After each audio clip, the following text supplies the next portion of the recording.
Budget-friendly na pwedeng pag-stayan dito sa may San Juan, La Union. Dito nga pala kami nakapag-stay sa San Juan Hostel La Union dahil 2 to 3 minutes walk lang ang Kabsat and yung pinaka-beach. Tumingin muna rin kami ng mga reviews and nag-direct na rin kami sa area bago kami nag-book. Bali, 3 days and 2 nights nga pala kami dito. Ito yung naging booking namin via Agoda. Pa-stop and check na lang din sa mga rules and regulations and ito na yung pinaka-swimming pool nung hotel.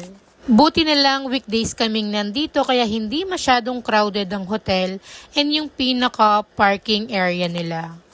Ito nga pala yung mga rooms dito sa may 3rd floor. Si Agoda na rin pala ang pumili ng mismong room namin. Kaya tara, pasukin natin.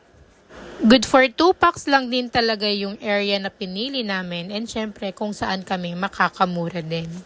Ang pinaka-importante lang naman sa amin ay yung may sarili kang CR and syempre malakas yung aircon. Kaya kung pupunta kayo ng LU, pwede nyo rin i-consider ang San Juan Hostel.